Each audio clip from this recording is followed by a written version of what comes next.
Kateryna Protsenko is already in the room. Welcome, Kateryna. It's such a joy to have you Hi, here. thank you. So, Mm. Kateryna is a teacher trainer, an author, and she's based in Kiev. And she'll talk today about how to give feedback that empowers those who receive this feedback. So, over to you, Kateryna, and thank you so much for being here with us today. Thanks very much, Federica, for such a lovely introduction, and thank you for having me here today. It's a great pleasure to be speaking to everyone about feedback. It's such a lovely topic. And thank you, everyone, for joining this webinar today. Thank you for finding this hour. I know we're very, very busy teaching online these days, and we have so many classes going on. And spending an extra hour in front of your computer doing even more work. I'm amazed and I'm impressed. Thank you. So I'm just going to start by talking about who this person is and why she's talking about feedback. So when I was thinking about the topic for the webinar, I thought that feedback is such an important aspect of learning that we just can't avoid talking about it, whatever we do.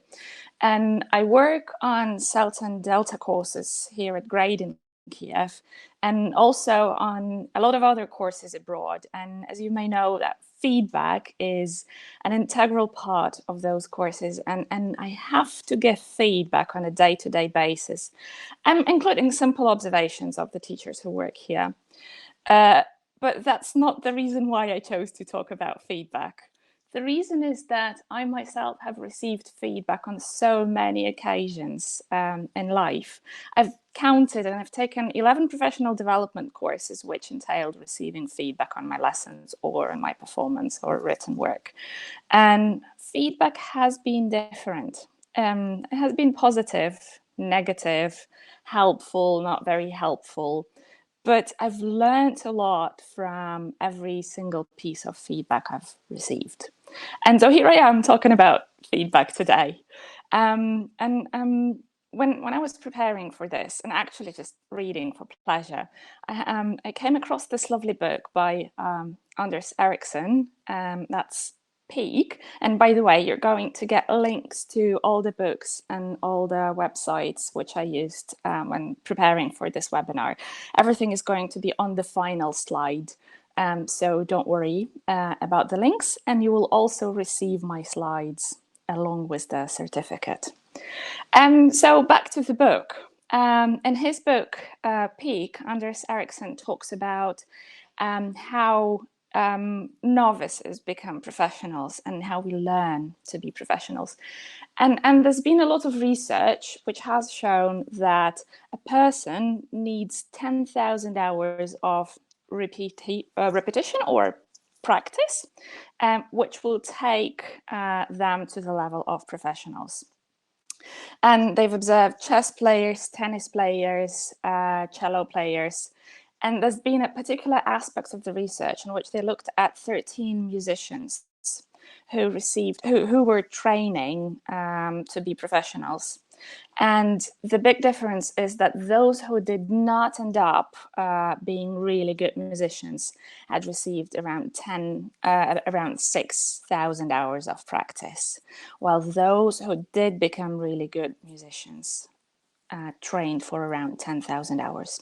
But there's a slight difference, or a big difference, between those who were able to produce masterpieces and those who were not. And that's feedback. Getting trained for 10,000 hours or practicing for 10,000 hours and practicing for 10,000 hours and receiving feedback, those are two very, very different things. And feedback can take lots of different forms, and feedback is everywhere around us. Actually, we see it and we get it every day. This is feedback. Obviously, this is an example of a test which we grade. We give an A, B, C, D, whatever other grade we give, and say this is right and this is wrong. And this is also an example of feedback. This is actually one of my colleagues here in Kiev. And his students were doing a simple speaking activity, a pair discussion. And so he was making notes of what the students were saying. And then here in this picture, he's written a sentence and is just giving synonyms to a word which he didn't really like. And here is another example of feedback. That's a simple post-it note left on a laptop saying, "Good job, well done." It's just a piece of encouragement, but also feedback, which says, well done. That's something good. And this is also feedback. When we see our students who look happy, who are smiling and with their hand up, we know that they're enjoying what we're doing and they're probably learning. And that's their feedback to us. That's them saying, "Thank you, teacher." So feedback is everywhere, but what is it officially? What is it in an English language learning classroom? And I've taken this definition from the new A to Z of ELT, and Thornbury says that feedback is the information, can be either immediate or delayed, that learners get on their performance. And that's in terms of the English language learning. But if we think about feedback in a broader sense, here, the dictionary definition says that feedback is comments about how well or how badly someone is doing something, and those comments are intended to help them to do it better. I would also like to add here that those comments are intended to motivate this person to perform better, but that's something we're going to talk about later. When scrolling down the online dictionary, I saw this lovely note about feedback, which says that, you'll see it here, feedback is the high loud noise that electrical equipment makes when part of the sound that it sends out goes back in. So if you imagine a microphone and you're speaking into the microphone, and then suddenly from this loudspeaker you can hear this squeaky noise, which says that's the signal which goes in and then out. So yeah, feedback is a way to say that's what's happening. And over to you now. I'd like to know what kind of feedback you have received in life and how you like to receive feedback. You have those two questions on my slide. I'd like to ask you to type the answers into the chat box. What different kinds of feedback have you received in life? And how do you like to receive feedback? There will be different answers. I can already see some things like performance evaluation, grades, written, spoken, encouraging. Yes, very nice. Formative and summative, lovely. So I can see some good terminology here. Constructive, that's what we're going to talk about today. Great. Appreciation, motivation. Yeah, absolutely. Yeah. Good. Happy eyes. I like that. I really like that. So feedback is not only somebody saying, yes, well done. Yeah, it's a lot of other things, a lot of other different aspects. Demotivating sometimes. Sorry to hear that. So we're going to speak about how not to do that. Okay, so when I was thinking about feedback, I wanted to classify it so that we cover some aspects which are more or less organized. And here is what I've come up with. You can see that feedback can be verbal and non-verbal, and verbal being something which arrives in words, and then non-verbal is, I think you mentioned some of those things like smiles, gestures, body language, and things like that. And feedback can be positive and negative. Obviously, we've all received both kinds of feedback, and we're going to briefly touch on that as well and why it matters. Written and oral, of course. And if we speak about feedback in an English language learning classroom, that will be feedback on form. and feedback on content. We sometimes call feedback on form feedback on language. And the other thing I want to cover today is feeding back and feeding forward and the difference in how to do those things. There's one more important aspect to feedback, and that's feedback being constructive and counterproductive. And I think it really matters how we do feedback, how we give feedback, and there's a lot we can do for it to be constructive, even when it's negative and even when it's not very motivating. Okay, so we're going to start from talking about verbal and non-verbal feedback.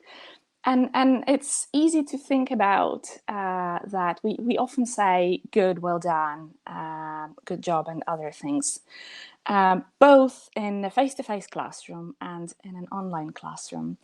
But in an online classroom, it's particularly difficult to make sure the students really understand what we mean by our words. Like if you think about it, imagine you're texting your friend. And when you text, it's really difficult to read your intonation. So sometimes people get the message wrong. And same happens in an online classroom. The students are looking at us, they're trying to see what we actually mean, but it's not always possible. So these days, it's particularly important to pay very, very good attention to non-verbal signals we're sending to our students. So facial expressions, for instance, things like smiling, obviously a very important thing. There are other things which we might not notice, but which happen on quite a lot of occasions. Things like rolling our eyes. And it's happened to me on a few occasions when I was training the other trainers, when, you know, we're giving positive feedback, we're listening to questions, but we occasionally roll our eyes without actually intending it. And it sends the signal that, you know, we think the question is not very interesting or not very smart. So we need to make sure that we are consistent in what we're saying and what we're showing. And tone and pitch of voice, of course, also very important, because one simple word good can sound very positive if we say, oh, good, good, and can sound very confusing if we say, ah, good. So we have to be very careful with that as well. And body language and our gestures can show a lot. You can see I'm gesturing here. And if we have open gestures, it shows that we are open to the students and we want to give a lot, as opposed to, you know, sitting like this in a closed position and not being very open to what's happening. By the way, those signals are the signals we get from our students as well. If we see that they're smiling or they're gesturing, it probably means they're more relaxed. Silence is another example of feedback, and it can often be misinterpreted. And I often see teachers who are afraid of silence in the classroom. Silence can mean that our students aren't listening, or it could mean that they're not with us, they don't understand what we're talking about. But it can also mean that they need a little bit more time to process what we're saying. And it could potentially mean that, you know, they're just getting ready to answer. So we need to see what the body language is telling us as well. What makes it particularly difficult is the fact that we are on camera all the time. So when we're teaching, and particularly when we give feedback to our students, we actually see ourselves. And this is like being on stage, but seeing yourself. And we want to make sure that, you know, we look good to our students and they like us. And our attention can shift a little bit. And social distancing is another important aspect. When we are in the classroom, we can simply come up to the students and show that we are listening and say a couple of words individually, which is very difficult in an online classroom. So when speaking to the teachers here at our language center, we often say that please make sure that you nominate the students a lot, because in a face-to-face classroom, you simply come up to somebody and they know that you're there and they know that you're paying attention to them. While in an online classroom, it's very difficult. They don't see where you're looking, and they don't know that you're listening or how you're listening if they're in breakout rooms. So we need to nominate more in an online classroom to make sure the students know we are with them. And finally, I've been reading up on why video chats and online lessons are so exhausting, because they are. I feel they're so difficult. There's this concept of all eggs being in one cognitive basket, and imagine at the moment, everything we do happens in an online classroom, in this online environment. But if we think back to our real classroom, if you picture your classroom for a moment and imagine you're back there with your favorite students, you're teaching a lesson in the morning, and then in the afternoon, your boss and your colleagues come in and you have a meeting, you have a business meeting there, planning the year or employment or some other things. And so you're not a teacher, you're more like an employee, a manager, whatever it is, an admin staff or whatever it is. And then in the evening, you're still in the same classroom, but already having a pizza party with your friends.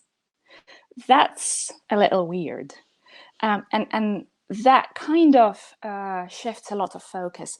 It's very difficult to switch from being a person to being a teacher, and then to being a person or an employee. So we need to spend a couple of minutes preparing for what we're going to do, and thinking about what we want to pay a lot of attention to in this online environment.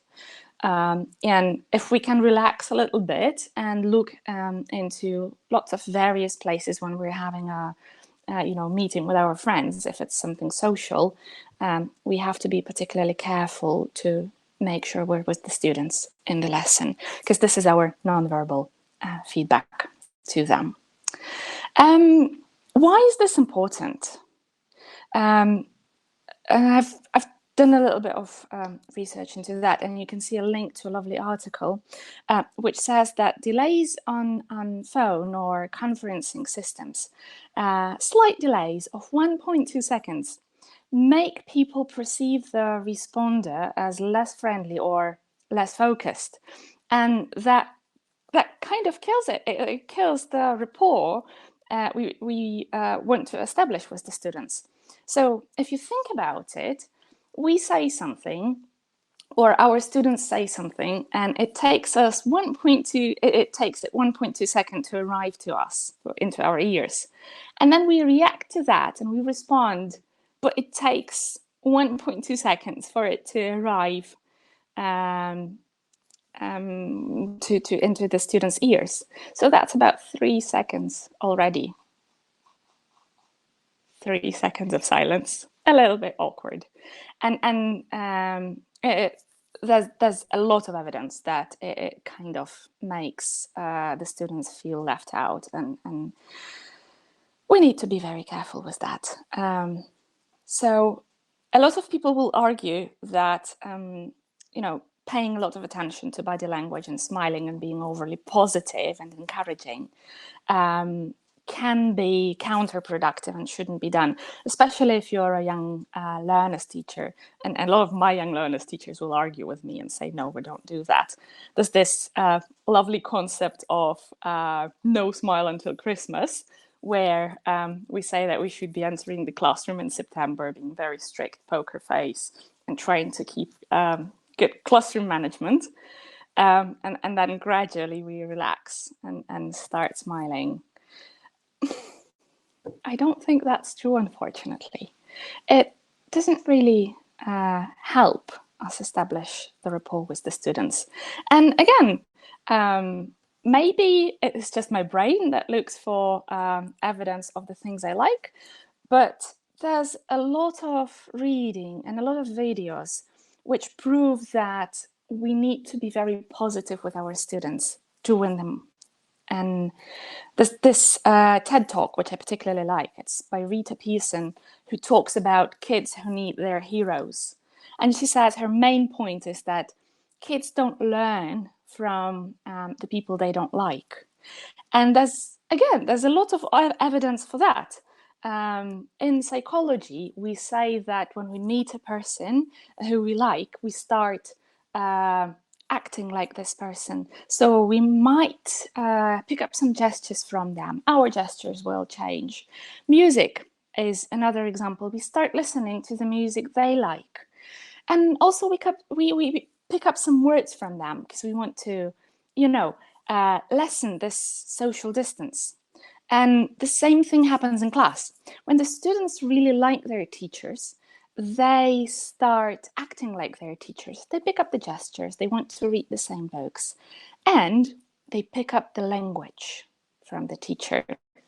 It doesn't necessarily have to be something we're teaching. So if we're teaching present continuous, that's our input, but that will not necessarily be the student's intake. They might pick up a fancy word, an interesting gesture. They might pick up part of the instructions we gave on how to do a task. And this is their feedback to us. If we see that they start acting the way we do, it means that they've relaxed, they like us, and they are learning, even unintentionally sometimes. So the point I'm making here is it's very, very important to stay positive and give positive feedback. We have to be sensible, of course, and in the previous webinar, I saw a couple of comments of people saying negative feedback is also very important. It is, and at the end of this webinar, we're going to see some examples of some very good some very good negative feedback. But why? Why do we need to stay positive? And that's a question about psychology, but also about our biology. In terms of psychology, there's this common belief that our brain doesn't accept the particle not. So when we say don't touch it, our brain automatically hears touch it. I don't know how it works and whether that's true. But in terms of biology, there's a way in which our brain functions when we receive feedback. So if we think about our students and imagine a situation, we've assigned a piece of writing for homework, and our students have done this writing, that they put in a lot of effort really, and they bring it in and they give it to us and say, teacher, here it is. And you say, oh, great, I'm going to mark it and I'll give it back to you in a week or so. And then what happens in our brain is it thinks, okay, task done, forget it. So they close the cell and we just forget about it. The point is that we can do it in a different way. So if a student brings in the homework we want to grade, and we take a couple of minutes to look at it, a couple of seconds even, to look at it, to say, oh, here is a nice word you used. Here is something from our previous lesson. Oh, that's a nice structure. Oh, that's such a long piece of writing. Really good handwriting, or whatever other feedback we want to give. The student's brain immediately receives dopamine. And that's a little bit of chemistry there for you.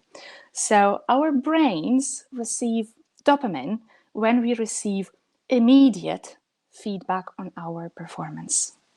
So when we do that, and we know that dopamine is responsible for feeling of happiness, motivation, and desire to work, we basically motivate our students to do even more work and to do even more writing. So if you ever think that your students don't really like writing, think back to this moment and try giving a little bit of immediate feedback and see maybe it motivates the students to do that a little bit more. Let's think further and think about a student who didn't perform very well. They tried very hard and say they are pre-intermediate and they've given us a piece of writing, an essay, with a lot of mistakes. they've attempted the third conditional, they've attempted a variety of future forms with a lot of other things, but with mistakes. And so they get this feedback, they get this immediate feedback. Oh, great, well done. But they also see that we see their mistakes. This is when we have to be very careful, because this lovely second sign from chemistry is cortisol, which is the hormone for stress. So what happens is when we get negative feedback, we receive a lot of cortisol. And so the two hormones are there in our body playing around, and our brain basically goes crazy thinking, what should I do? What should I do? And cortisol is stronger, if you like, a stronger hormone. So it kind of kills the whole dopamine game. Dangerous. So the point is that when giving immediate feedback, we need to try and stay positive. We do need to point out the mistakes, but we need to do that in very careful words, so that I can see a lovely comment in the chat that mistakes are the ladder to success. And I totally agree with this, and I'm happy I see this comment there. But we need to teach our students that that's the case. And at the end of this webinar, I'm going to show you some specific examples of feedback which can teach our students that mistakes are good, and that we need to make mistakes, and how to work with that. So is it all about biology? Basically, yes. When we teach, we work with human beings, and we're all comprised of cells and hormones and neurons and other things. And every single word we say has a lot of impact on us in terms of psychology, but also in terms of biology. So if we move on to the next point, we'll talk about feedback on form, or feedback on language, if you like, and also feedback on content. So I'm going to show you some examples of feedback, and I'd like you to think about the point, whether that's feedback on content or that's feedback on language. And I'll just do one example with you. So number one, the teacher asks learners whether they agreed with each other in a discussion about the benefits of the internet. Here we're more interested in what they spoke about rather than how they did that. So that's an example of feedback on content. So take a couple of minutes, and I'd like you to write your answers into the chat, please. So C for content and L for language. And you can simply do 1C, 2L, 3L, whatever you think. And I'll be watching. I'll just look at your answers, and we'll later discuss them together. And I'm just going to get a sip of water because I've been speaking all this time. Okay, I can see some people commenting. 1 content, 2 content, 3 content. Okay. Right. Good. All right, we're still on numbers 1, 2, 3. I can already see some people commenting on 4, 5, and you're saying that's language. Okay. There was a question about CLIL. No, I don't mean CLIL course. I mean any kind of English language teaching. So when we set the task, there are different aspects to the task. There is the content, there is what we're talking about. So that can be the internet, that can be what we did yesterday, and so on. And that can be language. That's the language we use to perform this task. And let me just show you the answers I have. All right. So the first 3 examples are feedback on content, and the other 5 examples are feedback on language. So in number 2, for example, when we ask our learners how many people they spoke to in a mingling activity, we're not asking them about the grammar or vocabulary or pronunciation or the functional language they used to perform there to do this activity. We're simply asking them, how many people have you interacted with? And in number 3, the teacher tells the learners that she really enjoyed reading their essays. And that's also feedback on content. That says, well done, a good attempt. Your essay is interesting. We're not responding to the mistakes, and there can be a lot of mistakes, but we still enjoyed reading that. I can see some questions in the chat, and I'm going to answer all of your questions, or most of your questions, at the end of this webinar. But the things I see, I saw an interesting point. Should we be balanced? Should we be trying to find some balance between feedback on content and feedback on language? And the answer is yes. We should always attempt to give both feedback on content and feedback on language, because it's very, very important that learners get both, that they know that we're interested in what they spoke about. If we set the task to speak about the benefits of the internet, wouldn't it be fair to ask the learners what they discussed, what they spoke about? Maybe they have some really interesting points. It's natural to ask the people for their opinion. And so if we look back at the examples on my slide, we have 5 examples of feedback on language.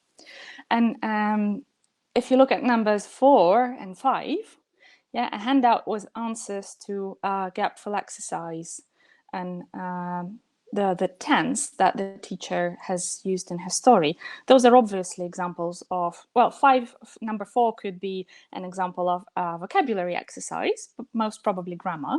And 5 is definitely grammar, as well as 6, where we say a sentence in which the learners use the tense incorrectly. While numbers 7 and 8 are examples of feedback on pronunciation, which I have to confess, we often forget about. We tend to focus on grammar so much that we can easily forget that there is also vocabulary, there's also functional language, and there's also pronunciation. And on the CELTA courses I teach, a lot of the trainees say, but my learners, they performed so well, they didn't make any grammar mistakes. And I say, well, it's not all about grammar. Listen to their pronunciation. Maybe they're mispronouncing this sound. Maybe it's w, maybe it's v, maybe it's something else. Listen to that. And there's always this opportunity for a mini drill where we can give our learners 2, 3 minimal pairs, and then get them to pronounce the minimal pairs and correct them. And minimal pairs being things like sin and thin, where there's just one little sound differing between the 2 words.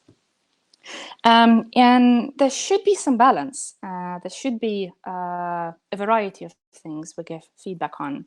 And it's often possible to upgrade or stretch the student's language. Say, we have a speaking activity in which the learners are talking about what they think, and they tend to use I think, I think, I think. And this is when we can give feedback on the functional language they use and give them a lot of other functional exponents for I think, like I guess, I reckon, in my opinion, and stuff like that. One very important point here is that we have to be very, very careful about what we say. Occasionally, in a lot of websites which are not reliable, we can see things like functional exponents which are outdated. An example from the Russian-speaking world is "as for me." We tend to use it for "I think" so much, and that's simply incorrect. So it's best to use a reliable source like a published book or a dictionary by a publishing house, where we can find reliable examples. So that's the kind of feedback, or that's the feedback on content and the feedback on language which we give. I mentioned feedback on form earlier, and that's kind of a narrower definition where, when we teach some grammar or some vocabulary, we tend to focus on meaning, form, and pronunciation. And when I say feedback on form, it comes from that. And that already entails giving feedback on, grammar mostly. So in a narrower sense, that's feedback on form, but in a broader sense, that's definitely feedback on the language we use. Okay, and when we do this online these days. And I often see that in an online classroom, we do this in the same way all the time. We tend, and same in a face-to-face classroom, actually, we tend to say, so what did you and your partner speak about? What did you agree on? What happened? What did you discuss? And what happens to our learners is their brain is prepared for what's going to happen next. One person speaking and then everybody listening. And so our brain just tends to switch off, and we are not following what our learners are saying. And that's particularly difficult in an online classroom because we have to keep them focused and we want their attention all the time.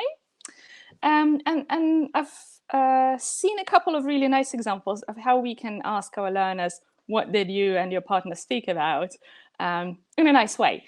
So, for example, we can ask the people to put their hand up if they agree with their partner, and then simply ask them to comment on things.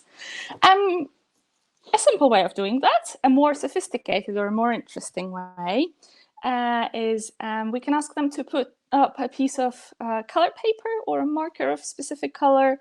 If they have that, if you prepare them for that and tell them in advance that we're going to use some color markers. And so put up a red marker if the answer is yes, put up a green marker if your answer is no.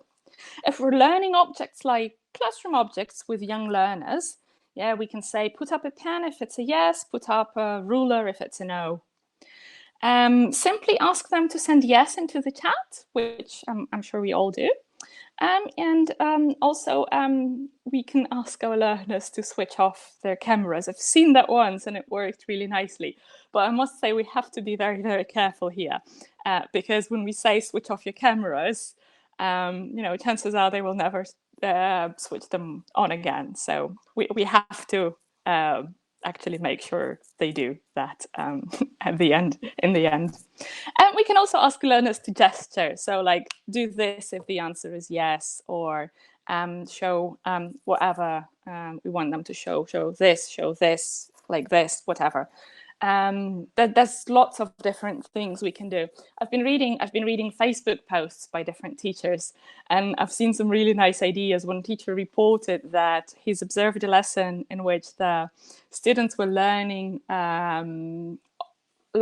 I think it was the topic was clothes, and so the teacher asked the students to bring their favorite pieces of clothes, and it's easy to do because we're all at home now. So to bring in their favorite pieces of clothes and describe and talk about that. So very, very memorable, and we can also do that in our classrooms.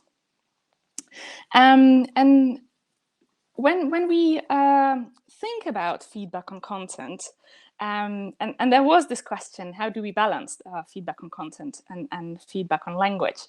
And that's one other aspect we need to think about. And there's a difference between listening to our students and actually hearing them.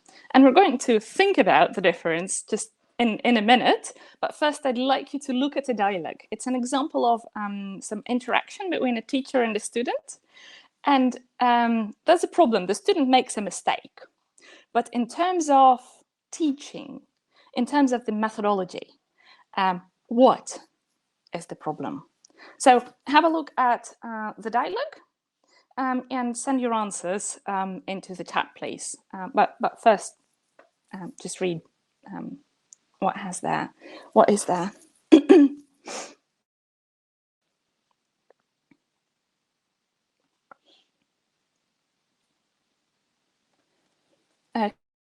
Okay, so linguistically speaking, the problem is had. The student uses have instead of had. But what is the problem with the interaction? What does the teacher do wrong? Or is it wrong? Maybe it's not. Okay. And see, the teacher interrupts, the teacher doesn't explain. And yeah, those are all very fair comments. And what happens in this dialogue is the teacher is not listening to what the student is saying, or rather, the teacher is listening, but the teacher doesn't hear what happens. The interaction starts off as feedback on content, in which we ask the students what they actually spoke about, but then we suddenly interrupt the student, we correct a mistake, and that's already feedback on language. And the student hasn't had enough time to process what just happened, but the teacher goes back to feedback on content and keeps going. So it kind of looks like this. So we start here and we go in a straight line in terms of feedback on content, and we suddenly deviate. And here we are doing feedback on language. And the student has to be here as well. And then the teacher goes back, but the student is still there thinking about the language. And it's very, very important to always make sure we give the students enough time to process what has just happened. And the best idea here would be to finish with feedback on content, listen to the students and react to them in a natural and a humanly natural way, and then do feedback on language. Because what happens in this interaction is the student cries. Possibly the teacher as well, because there's been a lot of misunderstanding and communication breakdown. But yes, the best idea here would be to make a note of the mistake and then do feedback later.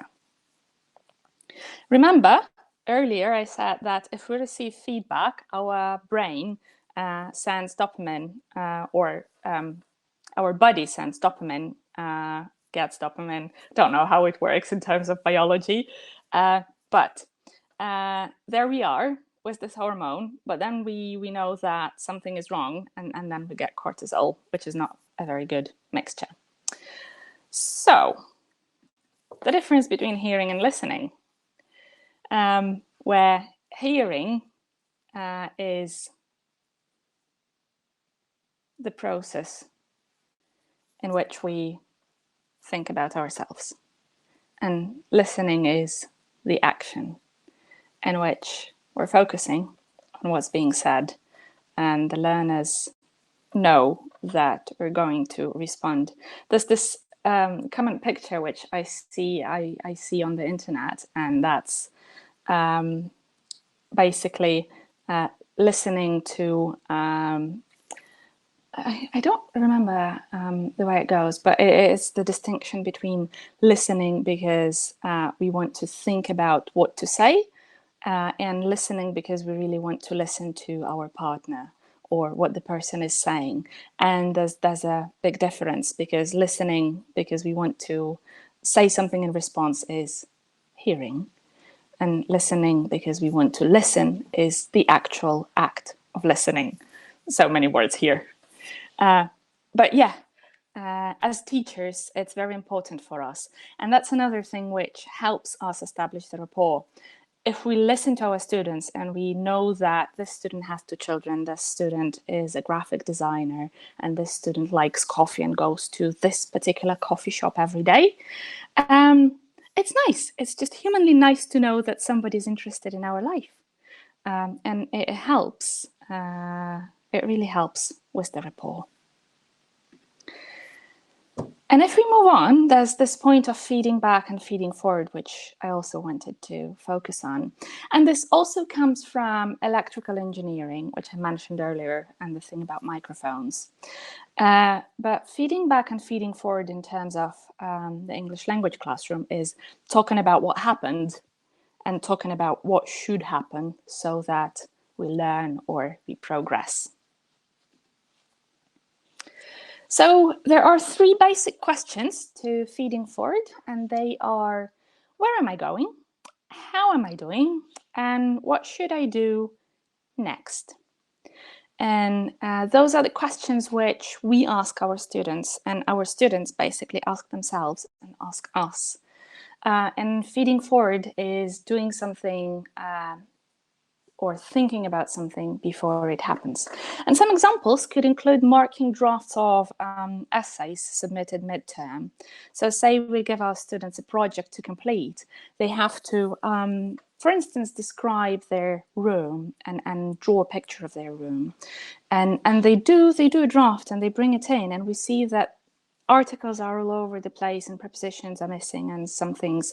And so we can point out a couple of mistakes and correct them, and then give it back, give the project back and get the learners to improve it. And generally speaking, this is what we introduced in our CELTA courses, because we give 4 big written assignments to our trainees. And normally it's, here is your assignment, here is your task, you go work on it, and then you submit it and you get your feedback. But we tend to have those little individual consultation hours or like input sessions dedicated to the questions where we all get together. We've done some work, we've already started, so we know what it's all about. And the candidates ask their questions or show little pieces of things, and we say, okay, this is going in the right direction and this is not, and think about the intonation problems here and blah, blah, blah. And it's been amazing, because in the past, we used to get, 6 written assignments and 5 resubmissions out of 6. While now we're getting fewer and fewer resubmissions, because we are able to answer the questions and to point our candidates in the right direction. And that's what we should be. That's what we should be doing with our learners as well. Giving out checklists for tasks is another thing which I really like and I encourage, particularly on Delta. So things like, here is a piece of writing which you need to complete. In order for it to be successful, you need to use this structure, you need to talk about those content points, but also please use those linkers, blah, blah, blah, blah, blah, blah. Use the following grammar, and then just point out the grammar which needs to be used, and then some vocabulary. You can even give specific vocabulary they need to use in the piece of writing. And I know a lot of the people, especially those who've taken CELTA, will disagree with me here and say, if we do writing or if we do freer practice, we should not be telling our learners what language to use. And yes, that's a totally fair point. If we're doing freer practice, we should not be telling them what to use. However, if we want to feed forward, if our aim is to make them use this, then actually we should give them a checklist. We should give them the language we want them to use. And that's my next point, just simply telling the students what language to use. And the other thing which I often encourage is, and I often do, is stopping an activity halfway and doing feedback and feeding forward. So if we hear that, for instance, our learners are talking about something, they're discussing, let's say, places in town, and they're all mispronouncing, or half of them are mispronouncing the word police station. They all say police station. It's totally fine to come up to those learners and correct them at a certain point, or to stop the activity and point out a couple of words which are being mispronounced, because it's the target language. And we all know that there are fossilized errors. And actually, if we repeat the same thing incorrectly, that's where the fossilized errors come from. And if we stop this activity and we correct the mistake, and we do just a little bit of drilling, just 2 or 3 times, and then the learners go on, then it might help them be more accurate with that. A lot of people will disagree, and I know why, but it all depends on our aim for the activity. And so let's look back to the pieces of feedback which I showed earlier, in which the first 3 were feedback on content, and then the final 5 were feedback on language. So the question is, how would we do that here? How can we feed forward? And it's a little bit difficult with feedback on content, because the feedback on content is generally what happened. And in number 2, for instance, when we ask the learners how many people they spoke to in a mingling activity, we can feed forward. If we give each learner, let's say, 5 pieces of paper, and every single learner gets those gets pieces of paper of a certain color. So like green for Anna, black for Ivan, red for Manuel, and so on and so forth. So they need to give the little piece of paper to the learners they spoke to. And then in the end, we'll get learners with pieces of paper of different colors, but they all should get rid of their own colors. And that's how we feed forward. That's how we tell them and we control that they actually perform the task. If we think about the other things, if we think about, let's say number 6, yeah, the teacher says a sentence in which her learners use the tense incorrectly and asks them where the problem might be. We can again feed that forward when we set up a speaking activity in which the learners discuss something, and the aim is to practice some grammar. We can put the learners in groups of 3 and nominate one person to be the listener, and then this person should be listening for specific examples of this piece of grammar which they hear, and they can make little notes, and then later on they can share those notes with their group to actually show what happened. And this way, they're also focusing on the mistakes. And it's particularly beneficial for them because they learn to hear the way the teacher hears. But it's also beneficial for the other people who are speaking because they can get immediate feedback on what just happened. And it's always a good idea to anticipate what might happen. So say, if we know that our learners have a constant problem with third person S, we can simply have a little corner on our board where we write S and just before setting up an activity say, pay particular attention to this form. And then the learners, when they look into that corner of the board, they immediately see, they have this cognitive anchor of using the third person S correctly. And finally, the thing I wanted to mention is the feedback being constructive and feedback being deconstructive or counterproductive. And I want to comment on this with one of my favorite pieces of art, and you can Google that later. That's Martin Firel, who has lots of different interesting things. But the comment is, we navigate our whole lives using words. And if we change and improve the words, I believe we can change and improve life. And as I said, feedback is everywhere, and the things we say have direct impact on our biology. And I personally believe that it's very important to be very careful about the words we choose. And I'm just going to show you a couple of examples of feedback, and I'd like us to think about the cases in which this feedback would be appropriate. So for instance, this phrase, okay, so you didn't do as well as you wanted to. Let's look at this as an opportunity to learn. Isn't exactly very positive. It's basically saying you didn't do well. But here, we can use it to actually motivate the learners. When? What task should it be? So imagine the learner I mentioned earlier, pre-intermediate level learner, who hands in an essay, a piece of an essay, with a lot of mistakes in third conditional, mixed conditional, which they attempt at, future forms, a mixture of future forms. And they might not know some of those, or they might already know some of those, but they're just experimenting. And this particular sentence is incredibly helpful when we give feedback on a task which is slightly higher than the cognitive level of the student at this very moment.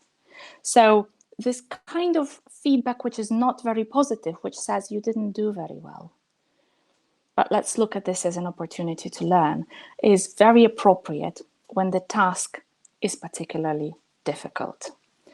And so let's keep this in mind, and let's look at 3 other examples and think about when we can use those.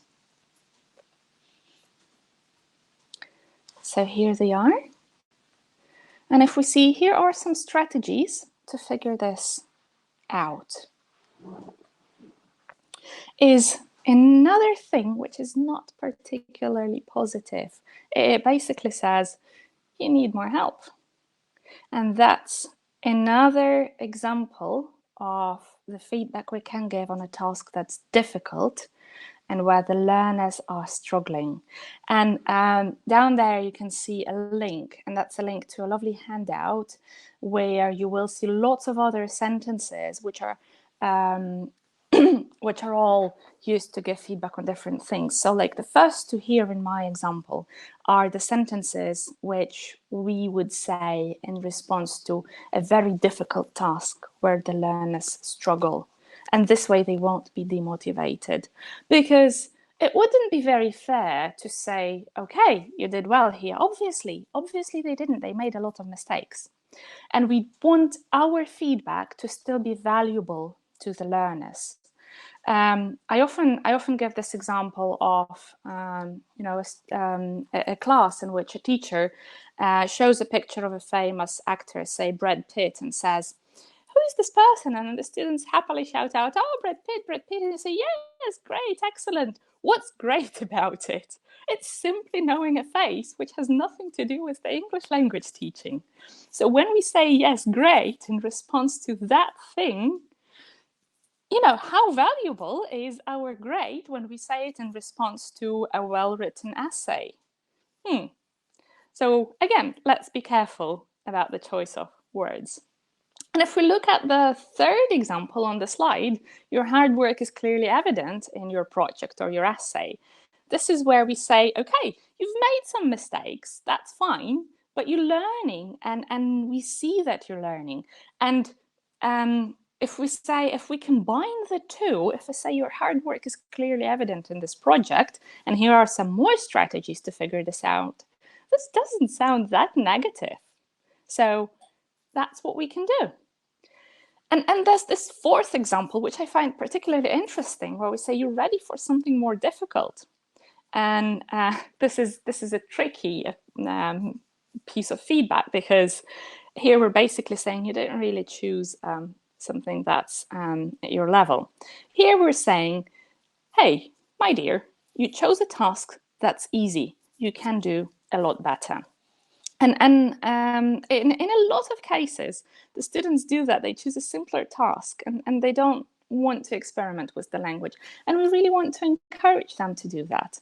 And on the handout down there, you will see more examples of how we can do that, because I think it's a great area, and we need to pay a lot of attention to it.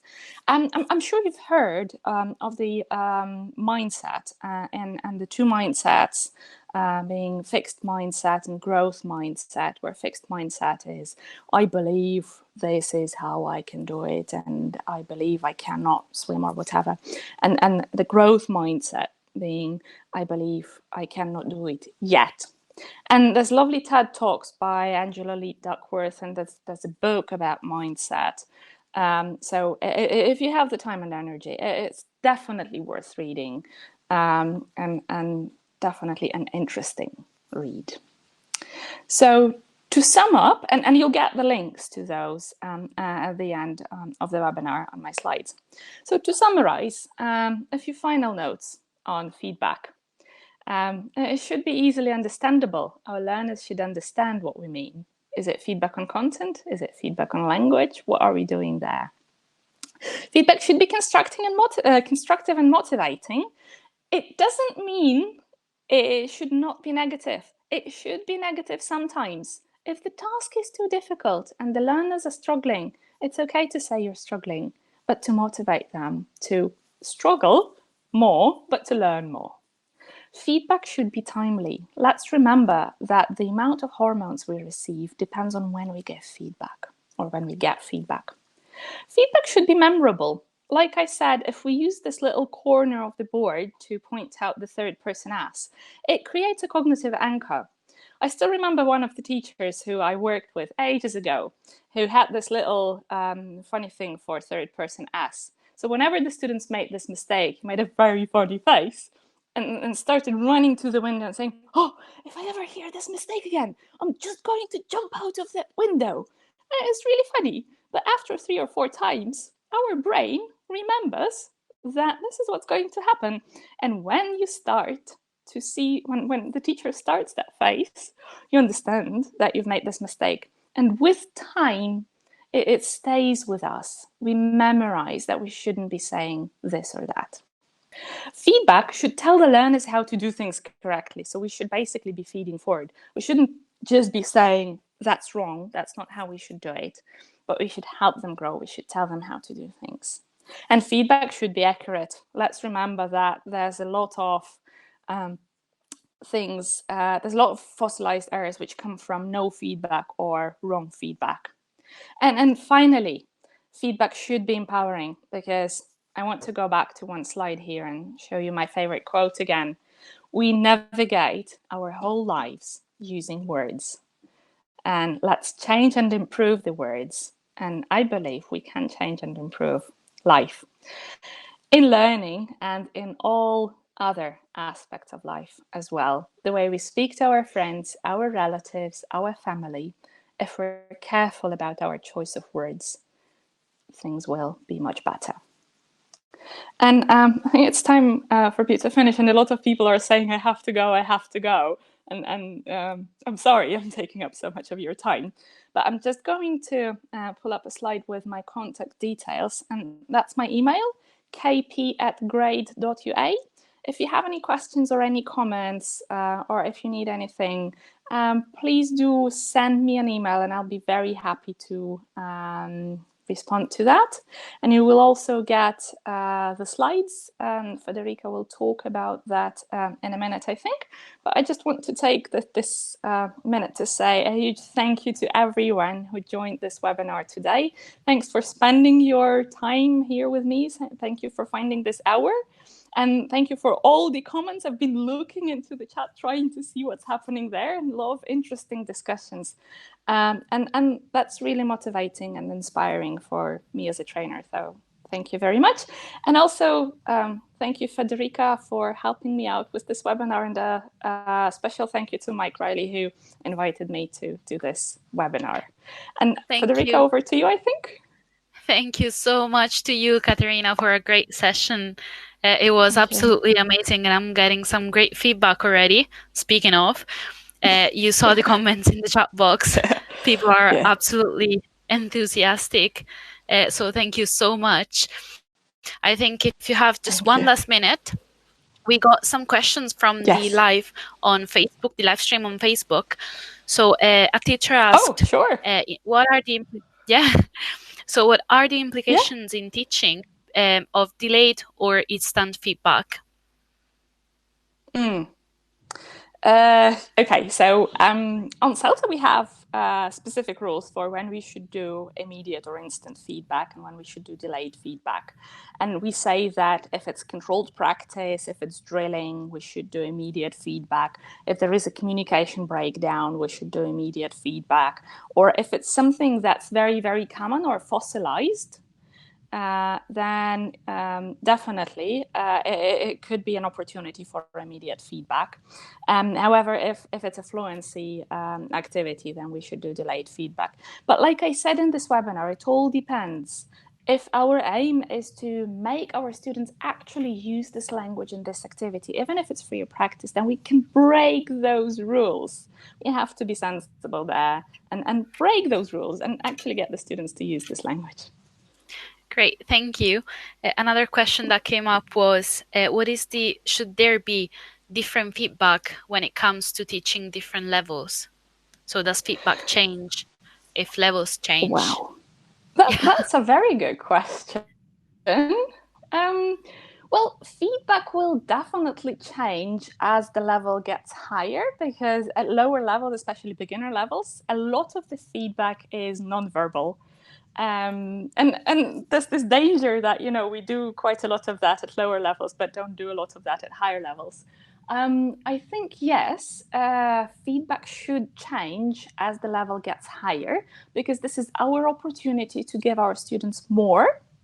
And if at lower levels we simply correct mistakes, at higher levels, we stretch or upgrade the student's language and give more synonyms and focus on something more sophisticated. So the answer is yes. Great, thank you. I would say one last question and then we'll let you go because Yeah, Kateryna also delivered a session this morning, another session this morning. yeah, So we've been really, really enjoying both sessions. The I question have is, as well.